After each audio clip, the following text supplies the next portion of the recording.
who needs to make the college football playoff. Not a who is going to make the college football playoff, not a prediction. Who needs it with every fiber of their being? Let's talk about it right now.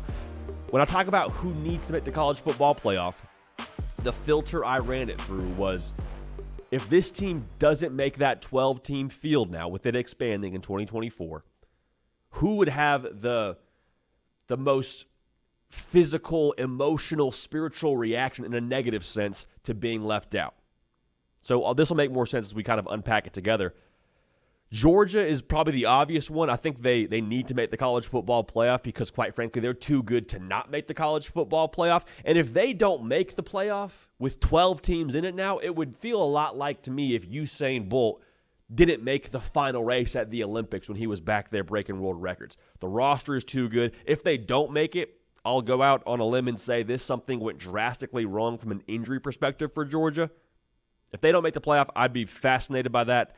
They have the best odds currently, as we sit here at the end of May, to win the national championship. So, yeah, they should make the college football playoff. Now, Texas, I think, has a little bit more meat on the bone with the discussion of them making or missing the playoff. They are in the top 5 in terms of odds to win the national championship this year. I think the big thing with Texas is you get one chance to make a first impression. We said it with Oklahoma. Same thing is true with Texas. You get one chance as you move into the SEC to legitimize everything that you did a season ago. Because here's what they're going to say. If Texas goes 9-3 and they miss the playoff, they'll say, well, that's what you get in the SEC. You say, well, last year was good, but, Xavier Worthy's gone. All those key pieces on the defensive line are gone. Like, it was a one-year wonder for Texas. Good for you. Pat on the head. Here's the SEC. And that would just drive a lot of folks in Austin absolutely bonkers. Big part of this and this upcoming season is legitimizing what last year was and legitimizing, too, the trajectory of Texas football under Steve Sarkisian. Because if you go off last year, win the Big 12, and you beat Alabama, you make the college football playoff, and then this upcoming season, let's say you finish top 3 in the SEC, you make the playoff, everyone's like, okay, yep, they're headed one direction. Not like the band, but they're headed one direction, and Texas is going to be a force here for years to come under Steve Sarkisian. Again, it would legitimize a lot of what they did in 2023. Oregon, man, they need to make the college football playoff. It's got to be a breakthrough year for Dan Lanning and the Ducks, man. The roster, to me, has very little to no holes. Okay, I look at the defensive line. Mateo Uiagalelei, Jordan Burch, Derek Harmon. They got some dudes now, okay? Look at the quarterback position. Is he new? Yes. But he ain't new to the game now. 6-year vet, salty. Dylan Gabriel, think he's going to be slinging around the yard. They got weapons. Evan Stewart, Tez Johnson. Like, we could go through the whole roster, and that'd be a lot of fun for us to do if you're an Oregon Duck fan. However, the reality of it is, to me, the way that Oregon is trending and the way they have trended over the course of the last couple of years, it's been a lot of close but no cigar. Need the cigar this year in Eugene. Same thing I said about Texas can also be said about Oregon. First year in the Big Ten, kind of establishing where you sit in that bus. Are you up near the driver's seat, or are you somewhere near the back where you're trying to fight and scratch and claw to get your way up there? We'll see what happens, but it is his third year, his being Dan Lanning. It's his third year being the head man out there in Eugene. They've earned this expectation. They've earned the pressure to take this next step. So Oregon, to me, they got to make it, man. Got to make the college football playoff. Ole Miss was the very first team that came to mind when we put this list together. Reason for that being, Lane Kiffin has said all in, baby. Chips to the table, put him in the middle. Call my bluff if you want to, but he has gone and attacked the portal. They brought some key pieces back. Nick Saban has retired. Like, the door is just cracked open enough for Ole Miss to burst through that thing. So if you want to make a statement in the SEC, you want to really make your mark on this new era of college football, this is your chance now. And the thing with Ole Miss, too, if they do break through, if they do make the college football playoff, I'm a transfer portal guy. I'm a high school recruit. I look at Ole Miss totally differently than if they missed out on that 12-team playoff. Everything you need is in-house to make the playoff. If Ole Miss does not make this 12-team field, this season is a failure. We don't use that word often on this show. We don't really like to say failure that often, but if that happens, with them missing out, that's what it would be. Alabama, I think from an expectation standpoint, it would be a major disappointment if you missed the college football playoff, but like The big thing for me with Alabama is like those Saban withdrawals, with him retiring and the Kalen DeBoer era becoming a reality now, those would hit a lot harder if Bama somehow goes 9-3. Because the thing with Alabama, yes, you lose Nick Saban. Yes, you lost Caleb Downs and a couple of other guys to the portal or the NFL draft. But the cupboard is not empty. They got some dogs out there in Tuscaloosa. Make no mistake about it. They got some absolute dudes out there. So for Alabama, yes, the expectation of that fan base is we make the playoff. We win 10 ball games. We do that in our sleep. If they don't, things get a little bit noisy pretty quickly out there in Tuscaloosa. Ohio State, this one's obvious because if we thought the vibes were bad with them losing to Michigan 3 years in a row, imagine what happens if they go 9-3. They lose to Michigan, they lose to Oregon, lose to somebody else on that schedule. Pick one of those teams, anyone you want. Vibes would be not just bad, like they would be depressing. They would be depressing. Same thing I said about Ole Miss can be said about Ohio State. If they don't make the playoff, then what was this all for? And Ohio State fans would take it a step further. They'd say, make the playoff. That's like the price of admission around here. We're not trying to make the playoff, brother. We're trying to win the whole freaking thing. And you look at that roster, you look at who they got to be their OC, you look at what they did through the portal, you're like, yeah, this thing in Columbus is built to win a national championship. Now, doing it on paper and doing it on the grass, two very different things, but that's where Ohio State sits right now. They're going to have a chance to be one of those top teams in America, be one of the final teams standing when it comes to ultimately competing and winning a national championship. So they also have some of the best odds in Vegas to win the whole darn thing.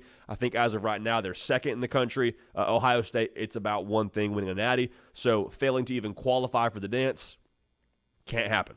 They need to make they need to make the college football playoff and obviously have their sights set on much more than that and winning a national championship.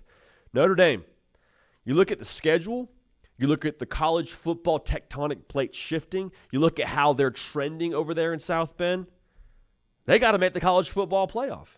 They're not in a conference, and people like myself are already talking about how they probably should do that with the way the college football playoff is probably going to look.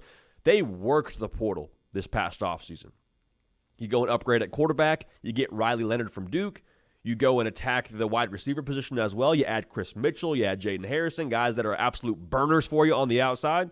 This roster has a lot more juice offensively. Then you go in and bring Mike Denbrock back to South Bend, a guy who just coached a Heisman Trophy-winning quarterback out there at LSU. They got all the pieces.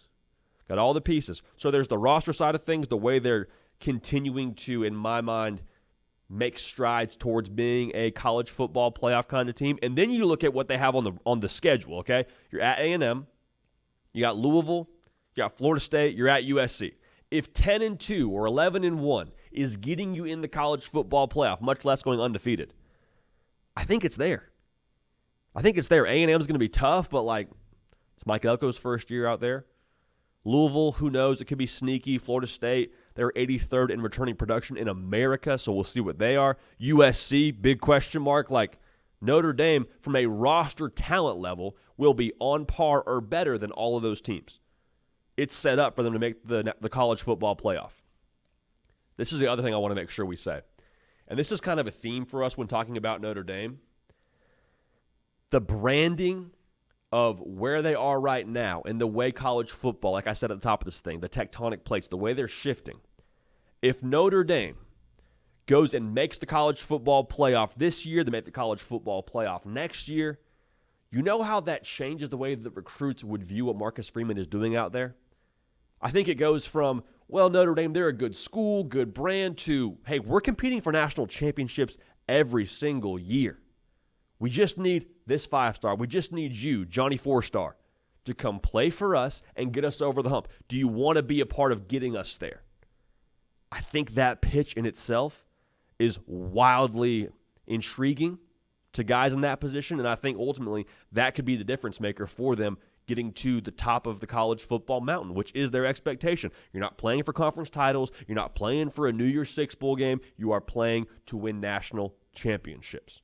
So if you can kind of brand yourself and have that accolade of being a consistent college football playoff team, starting with this year, you start going from top 10 recruiting class, top 5 recruiting class to top 3 recruiting class, which, make no mistake about it, that is the difference between a Notre Dame and insert whatever national championship contender or national championship team you've seen over the course of the last 10 to 15 years in college football, for the most part. Last team to talk about here, Penn State. They are, I mean, even before we expanded the playoff, even before we tripled the field, which to me was just wild to begin with, Penn State was building for this year. And what I mean by that is that class with Drew Aller, Nick Singleton, Katron Allen, Abdul Carter, they're all here for this last season. Now, I'm not saying that you're not going to have some of those guys return. I think Drew Aller, if he came back for another year, it could serve him well. But the harsh reality is you're not having that core nucleus of guys all together this time next year in Happy Valley. And if you did, that wildly surprised me. They were building to make the 14 playoff. Now, with all those guys having more experience, you add some new coordinators, some by your choice, some not by your choice. They are built to go and make the playoff. They were building to go and make the playoff. But also the schedule is the big part for me here. No Oregon, no Michigan. You get Ohio State at the crib. West Virginia is your toughest non-conference game. Penn State, we'll say this right now, they should be 11-1. They should be. Now, will they do that? Probably got to make some more moves on offense. You got to be explosive to maximize Drew Aller. Got to have some pass catchers step up. Julian Fleming, the Ohio State transfer, needs you to step up big out there, brother. They're built to go 11-1 with this roster and with this schedule. So those are the teams for me that need to make the college football playoff. I will just mention Florida State. I don't know if need is the way that I feel about them, but I do think it would obviously behoove them, which is we never say behoove on this show, but we'll throw it in there. I think it'd be huge for them if they could make the college football playoff because it would, similar to what I said about Texas, it would just legitimize everything they did a year ago, which would be nice. Also, with how many guys they don't have coming back, to be able to do that, to have a season like you had last year and make the college football playoff and win the ACC, it also probably makes you feel even more encouraged that you have Mike Norvell as your guy out there. Last thing, you're the team in the state, too, if you get that done. Again, you're the team in the state for third year in a row or whatever it would end up being. So Florida State, lots at stake like we've talked about, but the teams that, for me, really need to make the college football playoff, Georgia's obvious. It would be wild if they didn't. Texas, Oregon, Ole Miss, Alabama, massive expectations. Nick Saban's gone. Can you keep that fan base happy, Kalen DeBoer? We'll find out. Ohio State, Notre Dame, Penn State, to me, all need to make the college football playoff. So we're doing the math here. Quite a few teams, and the G5 is going to get a team in there automatically. It's going to be tough for everyone to make it in based on the way these schedules shake out. But regardless, it's May, still very early on. We'll continue to talk about this going forward, but that's how we see the college football playoff picture as it stands right now with who needs to make it in. Hey y'all, thanks so much for watching. Subscribe to the channel here to make sure you don't miss an episode of The Hard Count. Also be sure to check out other videos on the On3 YouTube channel.